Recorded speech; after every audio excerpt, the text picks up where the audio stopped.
की घर घर तक शिक्षा का दीप जलाएंगे, गांव की अंतिम झोपड़ी तक हर सुविधा। Hello everyone, welcome to the part 5 of determinant. आज के पार्ट में हम देखने वाले हैं ऐसे इंपॉर्टेंट क्वेश्चंस जो कि हमारे बोर्ड एग्जाम के साथ साथ एयरफोर्स एनडीए के लिए भी बहुत ज्यादा इंपॉर्टेंट हैं। तो आज हम ऐसे क्वेश्चंस देखेंगे। तो उन क्वेश्चंस की सीरीज में से पहला क्वेश्चन हमारा है, if p, q and rth term of a gp are small a, small b and small c, then prove that log a, log b, log c in the first column and p, q, r in the second column, 1 1 1 in the third column is 0। हमें इस determinant की value 0 दिखानी है। तो देखिए कैसे दिखाएंगे। अब एक बात और समझिए, अगर इस क्वेश्चन में ये जीपी दी गई है तो इसका मतलब क्या है कि इस जीपी का ना कोई रोल इस डिटरमिनेंट में जरूर होगा। तो वो देखिए क्या है।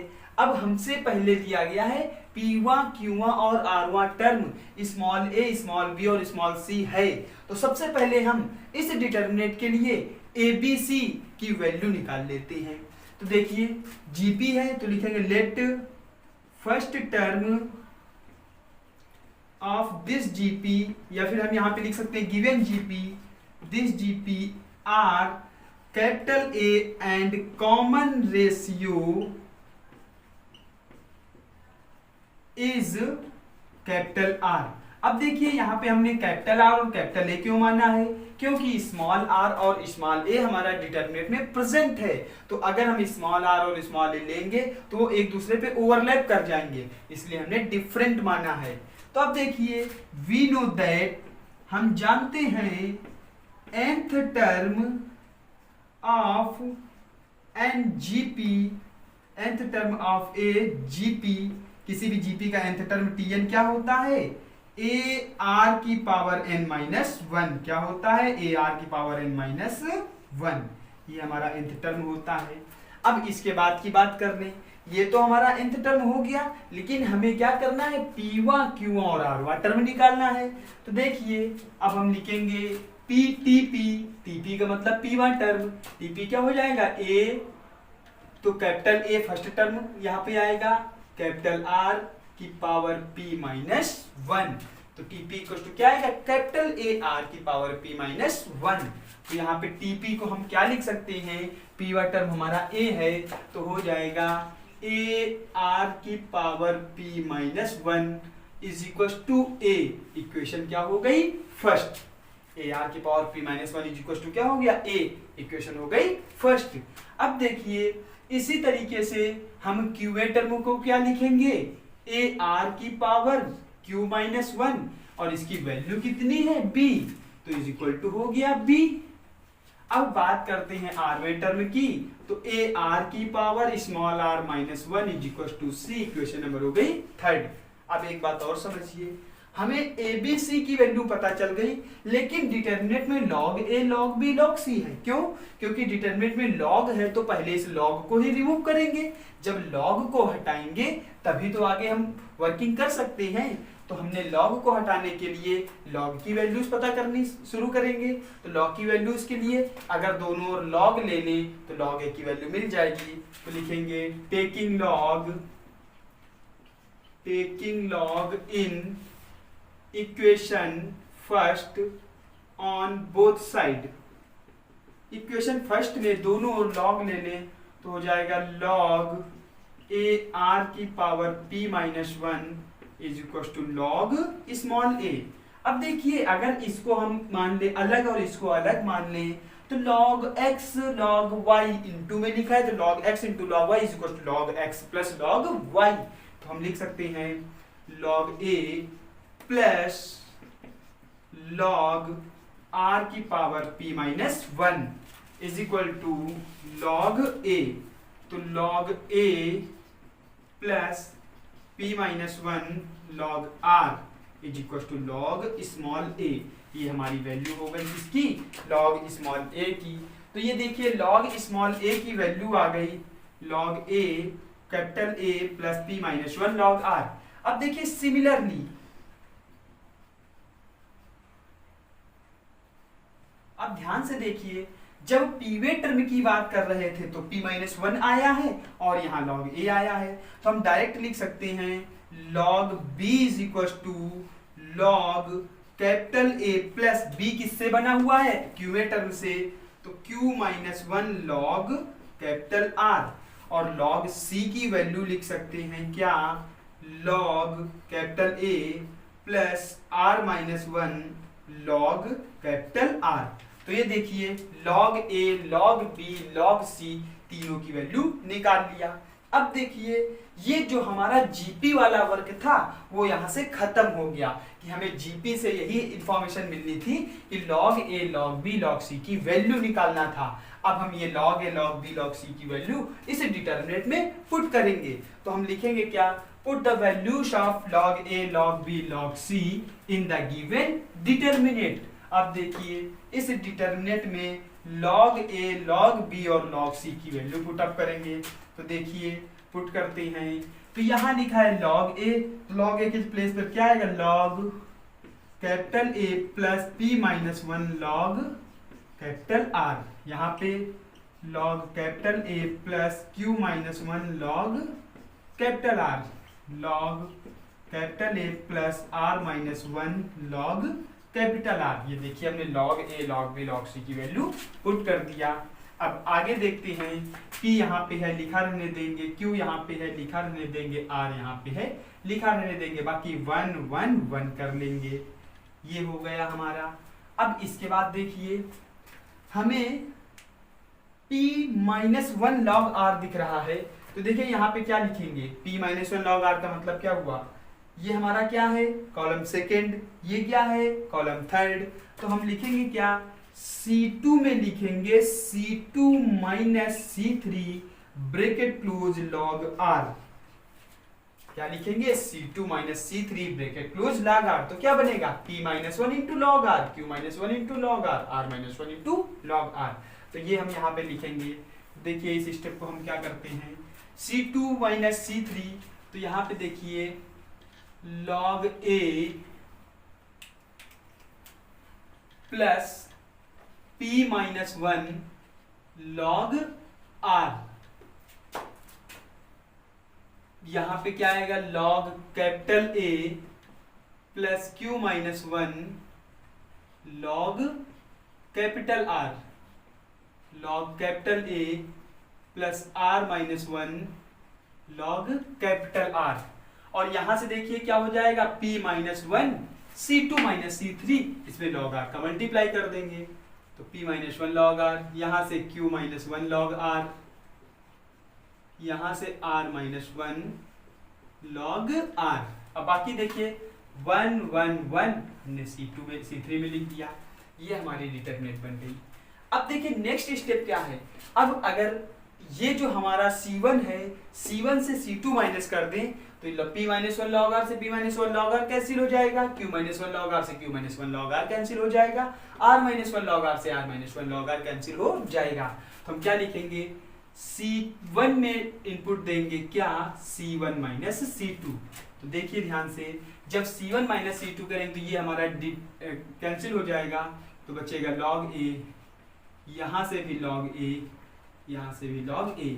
बाकी अब देखिए log जो C2 है वो ऐसे ही रहेगा, p-1 log R, q-1 log R, r-1 log R, यहाँ 1 1 1। अब इसके बाद देखिए यहाँ से log A कॉमन है, कहाँ से कॉमन है, फर्स्ट कॉलम से, तो फर्स्ट कॉलम से log A कॉमन कर लेंगे, तो 1 1 1 p-1 log R, q-1 log R, r-1 log R, और C3 में 1 1 1। अब देखिए C1 और C3 क्या है, आइडेंटिकल, तो लिख देंगे C1 is equal to C3, so value of determinant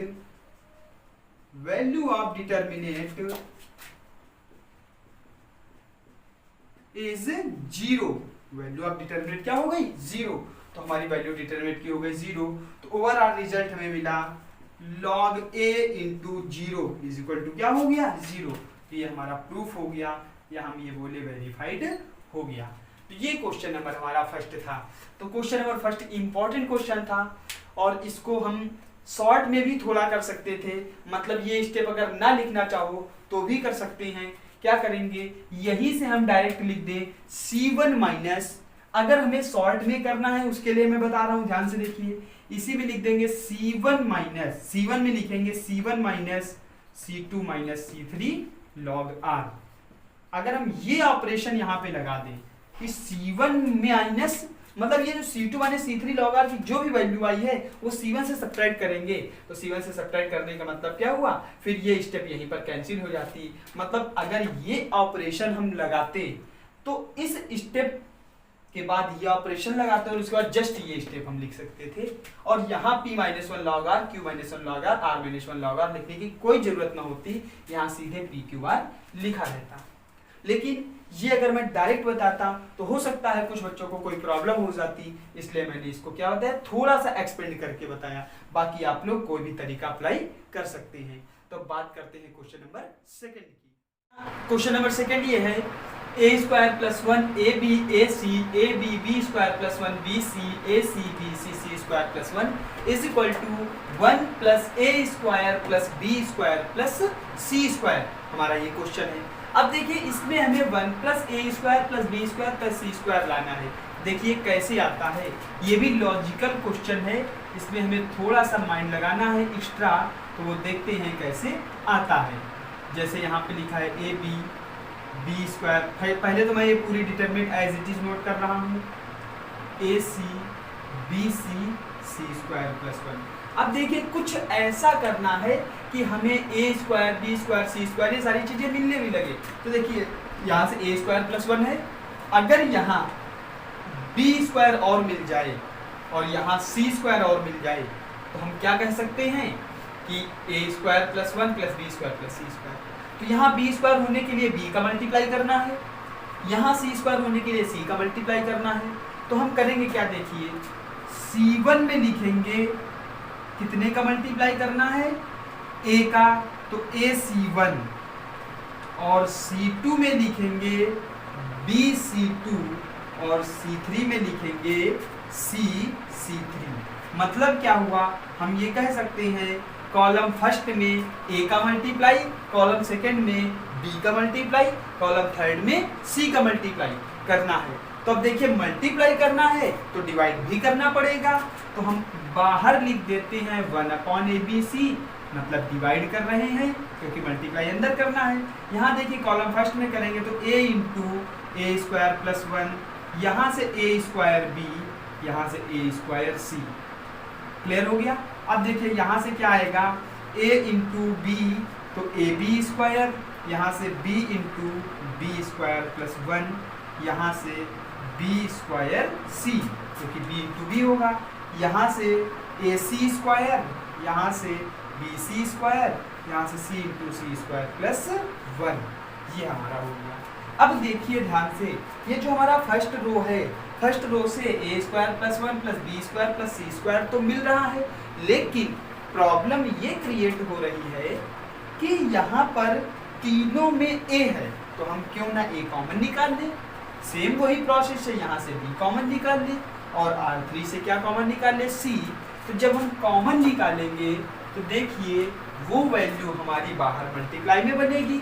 तो मैं ये डायरेक्ट लिख रहा हूँ ABC अपॉन ABC, जब ABC अपॉन ABC कर दिया, मतलब क्या है, फर्स्ट रो से a कॉमन, सेकेंड रो से b कॉमन, थर्ड रो से c कॉमन। तो देखिए हमारा बचेगा a square plus 1 b square c square, a square, यहाँ से b square plus 1 c square, यहाँ से हमारा क्या बनेगा a square b square c square plus 1, ये हमारी डिटरमिनेंट बन गई। अब आप इजीली देख पाएंगे अगर इस कॉलम फर्स्ट, कॉलम सेकेंड और कॉलम थर्ड को ऐड कर दिया जाए तो जो प्रूवमेंट हमें चाहिए वो मिलता हुआ दिखाई दे रहा है। तो हम यहाँ पे अप्लाई करेंगे, C1 में लिखेंगे C1 plus C2 plus C3। तो देखिए ABC अपॉन ABC कैंसिल हो जाएगा, हमारा क्या बचेगा 1 plus a square plus b square plus c square, यहाँ से भी 1 plus a square plus b square plus c square, 1 plus A square plus B square plus, मैं इसको अरेंज यहीं पर कर दे रहा हूँ, 1 प्लस ए square plus B square plus C square. आगे देखिए B square plus 1 D square column second में लिखा रहेगा, C square plus 1 sorry C square plus 1 column third में लिखा रहेगा एज इट इज। अब देखिए ध्यान से, हमारा फर्स्ट कॉलम से 1 प्लस ए square plus B square plus C square common है, हम लिखेंगे C1 से टेक कॉमन, या फिर मैं डायरेक्ट कर दूं 1 प्लस ए square plus B square plus C square common हो गया। यहाँ से हमारा बच गया 1 1 1, क्या कॉमन हुआ 1 प्लस ए square plus B square plus C square, बचा क्या 1 1 1, and here is B square plus 1 and B square C square plus 1, ये हमारा बचा। अब देखिए जो प्रूवमेंट चाहिए था वो तो मिल गया, लेकिन ये डिटरमिनेंट हमारे साथ में है, तो इसका मतलब क्या है कि अगर इस डिटरमिनेंट की वैल्यू 1 हो जाए, इस डिटरमिनेंट की वैल्यू कितनी हो जाए 1 हो जाए, तो इंटू 1 करके हमारा ये प्रूवमेंट मिल जाएगा। और इसको 1 करने के लिए हमें एक्सपेंशन करना पड़ेगा, और एक्सपेंशन करना आसान कब होता है, जब 0 ज़्यादा होते हैं, और 0 ज़्यादा कब मिलेंगे, जब हम बनाएंगे। तो देखिए 1 माइनस 1 0, सी स्क्वायर माइनस सी स्क्वायर 0, तो बस आपको यही वर्क करना है। हमारी क्या है ये R1, ये क्या है R2, तो R1 में लिख दो R1 माइनस R2, तो हमें एक 0 यहाँ मिल जाएगा, एक 0 यहाँ मिल जाएगा, 2 0 मिल जाएंगे, एक्सपेंशन कर देंगे, प्रूवमेंट बन जाएगा। तो हम क्या लिखेंगे, R1 में लिखेंगे R1 माइनस R2, R1 में क्या लिखेंगे R1 माइनस R2। तो अब देखिए R1 में लिख दिया R1 माइनस R2, तो हमारा प्रूवमेंट क्या बचा, तो जब R1 माइनस R2 करेंगे तो 1 प्लस ए square plus B square plus C square बाहर रहेगा। यहाँ पे देखिए क्या बनने वाला है हमारा 1 minus 1 0, b square minus b square minus 1, क्योंकि साइन चेंज हो जाएगा, यहाँ क्या आएगा माइनस सी स्क्वायर 0, यहाँ से आ गया 1 बी स्क्वायर प्लस 1 सी स्क्वायर 1 बी स्क्वायर सी स्क्वायर प्लस 1। अब जैसे ही 2 0 मिल गए, एक्सपेंशन कर दो, expand throw R1, expand R1 के रिस्पेक्ट में क्या करेंगे, एक्सपेंड करेंगे या प्रसार करेंगे। तो देखो R1 के रिस्पेक्ट में प्रसार करना है, तो हम देखिए कैसे प्रसार कर सकते हैं, क्या करेंगे 1 प्लस ए square plus B square plus C square ऐसे ही रहेगा। आगे की हम बात कर ले तो 0 पे मैंने बताया डायरेक्ट आंसर 0 लिख देते हैं। अब देखिए माइनस आता है, तो मैंने बताया था अगर माइनस है तो सेकेंड कॉलम में माइनस और आ जाता है, मतलब प्लस माइनस प्लस चलता है, तो माइनस माइनस प्लस 1 हो जाएगा। अब यहाँ पे देखिए क्या आएगा, ये कॉलम और ये रो रिमूव हो जाएगी, तो सी square plus 1 minus c square, सी square plus 1 minus c square bracket close plus का 0 लिख दिया, ये हमारा कंप्लीट हुआ, क्लियर हो गया। अब देखिए सी स्क्वायर से सी स्क्वायर कैंसिल, डिटरमिनेंट की वैल्यू कितनी आ गई 1 plus A square plus B square plus C square into 1 is equal to क्या मिला 1 प्लस ए square plus B square plus C square, ये हमारा आंसर हो गया। तो ये क्वेश्चन नंबर हमारा कंप्लीट हो गया। अब बात करते हैं नेक्स्ट क्वेश्चन नंबर 3 की। तो देखिए क्वेश्चन नंबर 3 हमारा क्या है, तो क्वेश्चन नंबर 3 है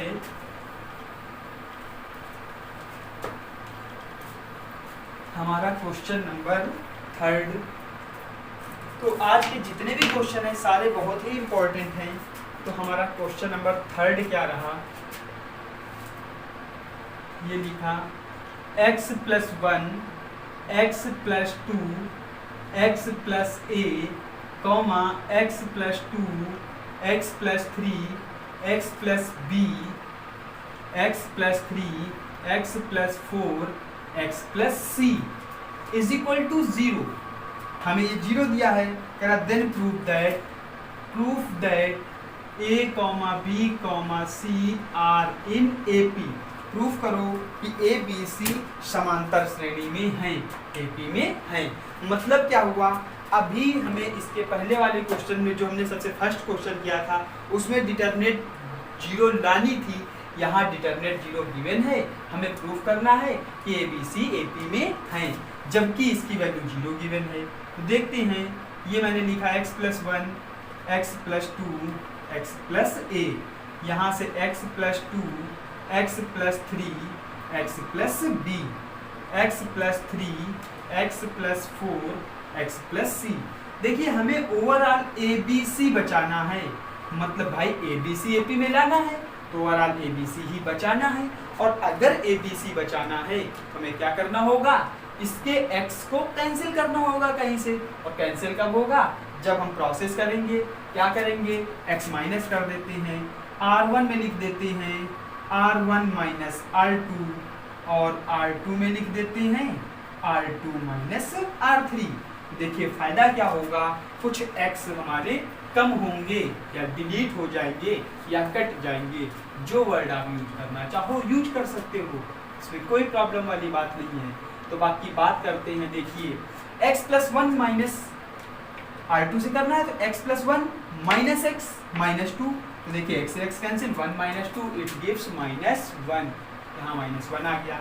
अब आप यहाँ पे चेक करें, x + 2 minus x minus 3, x से x कैंसिल, 2 माइनस 3, यहाँ भी हमें क्या मिलेगा, -1। यहाँ पे देखिए x + a minus x minus b, हमें क्या मिला, a माइनस b। अब देखिए x + 2 माइनस x माइनस 3, तो ये हमारा कितना हो गया, -1। x + 3 माइनस x माइनस 4, तो ये हमारा क्या हुआ, -1। यहाँ से x + b minus x minus c, हमें क्या मिला, b माइनस c। अब देखिए ये x + 3, x + 4, x + c = 0। बात क्लियर हो गई। अब देखिए क्या करना है हमें, x तो हमने कम कर दिया, अब हमें ABC AP में लाना है, मतलब एक्सपेंडिंग तो करना ही पड़ेगा। तो एक्सपेंडिंग करने के लिए कुछ ऐसा करते हैं कि हमें 0 मिल जाए। तो देखिए अगर इसमें इसको सब्ट्रैक्ट कर दो तो यहाँ 0 मिल जाएगा, इसमें इसको सब्ट्रैक्ट कर दो तो यहाँ 0 मिल जाएगा। तो ये हमारा क्या है, C1, ये क्या है, C2। तो C1 में लिखेंगे C1 माइनस C2, तो जब C1 में लिखेंगे C1 माइनस C2 तो -1 minus minus plus 1 0, -1 minus minus plus 1 0, x + 3 minus x minus 4, और x + 3 minus x minus 4 cancel हो गया, -1 आएगा। क्या आएगा, -1, 2 0 मिल गए। अब हम बाकी ऐसे लिखते हैं -1 x + 4 a minus b minus c और x + c, ये हमारा हो गया, = क्या चल रहा है, 0। अब देखिए जहां भी 2 0 मिल गए वहीं से एक्सपेंडिंग कर देते हैं। तो हमारे 2 0 कहां से मिले हैं, C1 में मिले हैं, तो लिखेंगे एक्सपेंड थ्रू C1 के सापेक्ष प्रसार करने पर, तो 0 -1, ठीक है। क्यों माइनस का 0 क्यों लिखा, क्योंकि अल्टरनेट ऑर्डर में प्लस माइनस चलता है, प्लस माइनस प्लस, तो 0 -1। अब यहाँ से आ गया -1, तो अब क्या करेंगे, ये वाली रो और ये वाला कॉलम, ये वाली रो और ये वाला कॉलम रिमूव हो जाएगा, ये कॉलम और ये रो रिमूव हुआ, तो -1 × b - c, मतलब c पॉजिटिव b निगेटिव, और यहाँ से माइनस प्लस हो जाता है, तो +a - b = क्या आ गया, 0। तो अब देखिए इस माइनस के अंदर मल्टीप्लाई कर देंगे, तो हमारा हुआ -c minus minus plus b minus a minus minus plus b = 0। तो b और b हो गया 2b = a प्लस c। देखिए -a minus c right hand side आके प्लस हो जाएंगे, b और b 2b = a plus c। So A B C are in AP, इसलिए A B C क्या है, हमारे AP में है। बात क्लियर हो गई। तो ये हमारा था क्वेश्चन नंबर 3। अब हम बात करते हैं क्वेश्चन नंबर 4 की। तो देखते हैं हमारा क्वेश्चन नंबर 4 क्या है। हमारा क्वेश्चन नंबर 4 है फाइंड द वैल्यू ऑफ। अब इस क्वेश्चन नंबर 4 में हमें एक डिटरमिनेट दी जाएगी और उस डिटरमिनेट की वैल्यू फाइंड करेंगे। तो देखते हैं क्वेश्चन नंबर 4। क्वेश्चन नंबर हमारा 4 है फाइंड द वैल्यू ऑफ समीकरण minus a square a b a c A B minus b square b c c A b c minus c square. हमें इस determinant की वैल्यू निकालनी है। तो देखिए इसमें ना तो कुछ प्रूव करना है, ना ही कोई हमें कंडीशन जुड़ी हुई है साथ में। अब हमें इसकी वैल्यू निकालनी है। तो देखिए जब वैल्यू निकालना है तो एक्सपेंशन अलाउ करता है, लेकिन अगर एक्सपेंशन करने से पहले कुछ प्रॉपर्टीज अप्लाई हो रही हैं तो उन प्रॉपर्टीज को लगा करके क्वेश्चन को छोटा करते हैं। तो देखिए अगर हम बात करें फर्स्ट रो की, तो फर्स्ट रो से ए कॉमन है, सेकंड रो से बी कॉमन है, थर्ड रो से सी कॉमन है। हमने यही कर लिया, ए फर्स्ट रो से कॉमन किया, बी सेकंड रो से, सी थर्ड रो से। तो माइनस ए बी सी, यहाँ से ए माइनस बी सी, यहाँ से ए बी माइनस सी, ये हमारा बन गया। बात क्लियर हो गई, समझ में आ गया होगा। फर्स्ट रो से ए कॉमन हुआ है, सेकंड रो से बी कॉमन हुआ है, थर्ड रो से सी कॉमन हुआ है। बिल्कुल छोटा सा और ये आसान क्वेश्चन है। अब देखिए एक्सपेंशन करना है। एक्सपेंशन करने के लिए क्या करते हैं, जितने ज़्यादा जीरो मिल सके उतने जीरो बनाते हैं। जितने ज़्यादा जीरो डिटरमिनेंट में होंगे उतना ही उसका एक्सपेंशन आसान हो जाएगा।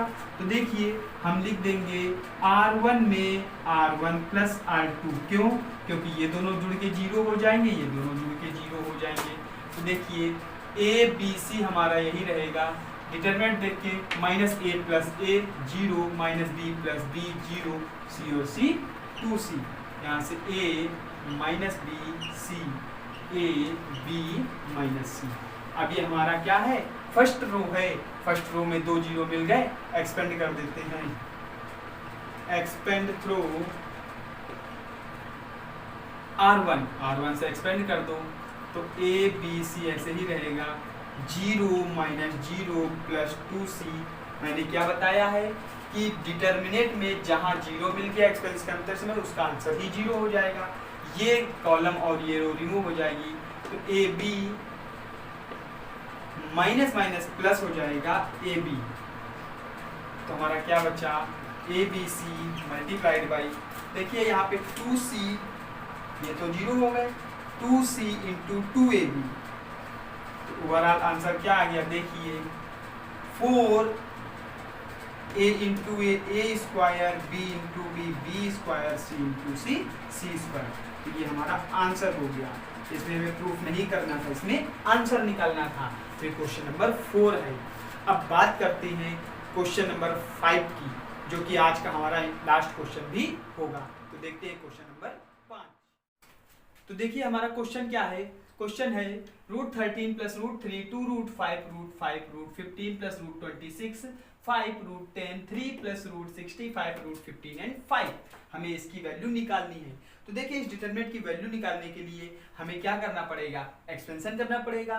लेकिन हमें पता है कि अगर किसी भी डिटरमिनेंट का एक्सपेंशन करना है तो कोशिश करते हैं कि वो डिटरमिनेंट हमारी सॉल्ट हो। सॉल्ट का मतलब उसके जो एलिमेंट्स हैं वो छोटे हों या जीरो हों तो बेटर होता है।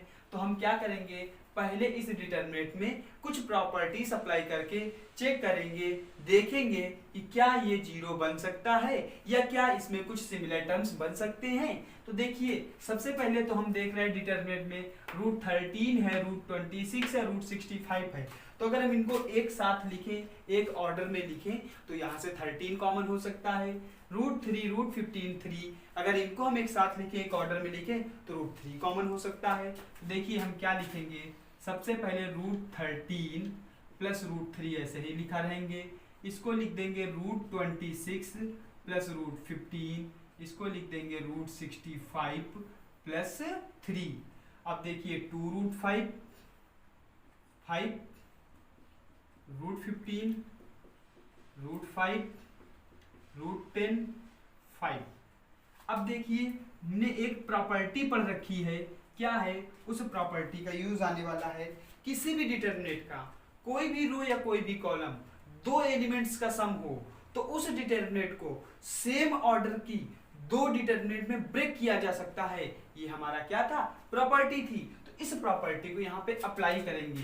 तो देखिए प्रॉपर्टी लगाते हैं, तो √13, √26, √65, यहाँ पे 2√5, यहाँ पे ओनली 5, √15, यहाँ पे √5, √10, 5 प्लस डिटरमिनेंट बना देते हैं √3, 2√5, √5, √15, ओनली 5, √10, यहाँ से 3 प्लस √15 और 5। तो देखिए ये हमने किया, इस डिटरमिनेंट को सेम ऑर्डर की दो डिटरमिनेंट में ब्रेक कर लिया।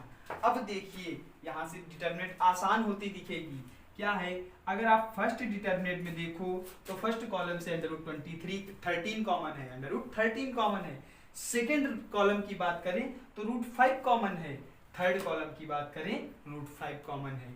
इसी तरीके से अगर हम सेकेंड डिटरमिनेंट में देखें तो यहाँ से √3 कॉमन है, यहाँ से √5 कॉमन है, यहाँ से भी √5 कॉमन है। तो जो जो कॉमन है हम कॉमन करते हैं। तो देखिए पहले डिटरमिनेंट से √13 कॉमन हो रहा है, तो √13 इंटू इस कॉलम से √5 कॉमन हो रहा है, √5 इंटू इस डिटरमिनेंट से √5 कॉमन हो रहा है, तो √5। तो हमारा क्या बचेगा, देखिए √13 1, √26 मतलब √2, √65 मतलब √5। यहाँ पे देखिए 2 √5 से √5 गया 2, 5 से √5 निकलेगा √5, √15 से √5 निकलेगा √3। अब यहाँ पे लिखा रहेगा √5 कॉमन कर लेंगे तो 1, √10 कॉमन कर लेंगे तो √2, 5 कॉमन कर लेंगे तो √5, प्लस का साइन लगा दिया। अब देखिए सेकेंड डिटरमिनेंट से यही करते हैं, पहले कॉलम से क्या कॉमन है, √3, तो यहाँ लिख देंगे √3 इंटू सेकेंड कॉलम से क्या कॉमन है, √5, तो यहाँ पे हम लिखेंगे √3 इंटू √5, मैं यहाँ नीचे लिख देता हूँ, और यहाँ से क्या कॉमन है, √5, तो ये मैंने लिख दिया √5। ये एक ही है, स्पेस कम होने की वजह से मैंने ऐसा लिख दिया है। अब देखिए √3 यहाँ से कॉमन है तो 1, 15 से √5 बचेगा, √3 से √3 बचेगा। अब हम बात कर लेते हैं सेकंड से, तो √5 निकल गया तो केवल √5 बचेगा, 2 बचेगा। यहाँ से क्या बचेगा, ओनली 5 से निकला है तो √5 बचेगा, √15 से निकला है तो √3 बचेगा। अब हम बात करते हैं √5 से 1, √10 से √2 और 5 से √5। ये हमारा बचा, ये केस बचा। अब अगर ध्यान से देखें तो इस फर्स्ट डिटरमिनेंट में 1 √2 √5, 1 √2 √5, फर्स्ट और थर्ड कॉलम आइडेंटिकल हैं, एक जैसी हैं, बराबर हैं। तो प्रॉपर्टी होती है किसी भी डिटरमिनेंट के कोई भी दो रोज या किसी भी दो कॉलम्स के सारे एलिमेंट्स आपस में भी बराबर हैं तो उस डिटरमिनेंट की वैल्यू क्या होती है, 0। तो ये तो हो गया 0। तो √5 इंटू √5 5 √13 मल्टीप्लाइड बाई 0 प्लस यहाँ से देखिए √5 हो गया 5 इंटू √3, तो हम लिख सकते हैं 5 √3 और डिटरमिनेंट एज इट इज हम लिख सकते हैं 1 2 1 √5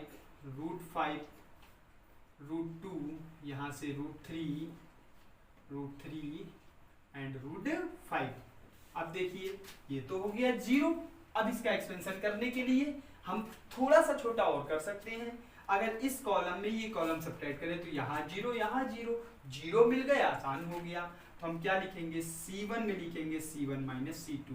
तो ये हमारा हो गया 5 √3, ये हो गया 1 minus 2 minus 1, √5 minus √5 0, √3 minus √3 0, 2 minus 1 कुछ नहीं करना है, केवल C1 में ही करना है तो कोई दिक्कत नहीं।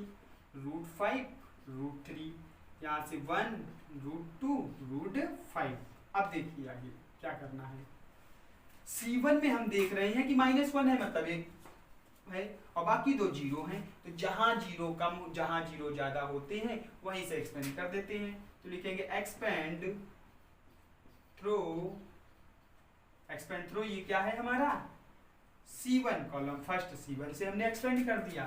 तो -1, तो ये -1 रहेगा, ये लाइन और ये लाइन रिमूव हो जाएगी, तो क्या आएगा √5 इंटू √5 ओनली 5 -√2 इंटू √3 √6, और पूरे के बाहर हमारा 5√3 लिखा ही हुआ है, और बाकी दोनों एलिमेंट तो 0 हो जाएंगे। तो क्या लिखेंगे, अब देखिए 5√3 ब्रैकेट में देखिए अंदर मल्टीप्लाई करेंगे, माइनस का तो √6 पॉजिटिव हो जाएगा, 5 निगेटिव हो जाएगा, तो ये हमारा आंसर मिल गया 5√3 √6 माइनस 5, दिस इज आंसर। तो ये हमारा डिटरमिनेंट का आंसर हो गया है। तो ये हमारा क्वेश्चन क्लियर हो गया। तो अब बाकी इस वीडियो में हमने देखा कि जो डिटरमिनेंट के क्वेश्चंस थे काफी ट्रिकी थे और लॉन्ग क्वेश्चन भी थे। तो ये क्वेश्चंस हमारे 8 मार्क्स में आएंगे यूपी बोर्ड के लिए, और सीबीएसई बोर्ड में अगर मिलेगा क्वेश्चन तो ये 6 मार्क्स का मिलेगा। तो ध्यान रखिएगा, ये इंपॉर्टेंट क्वेश्चंस हैं, इनको आप लगाइए अच्छे तरीके से। बाकी मिलते हैं नेक्स्ट वीडियो में नए चैप्टर।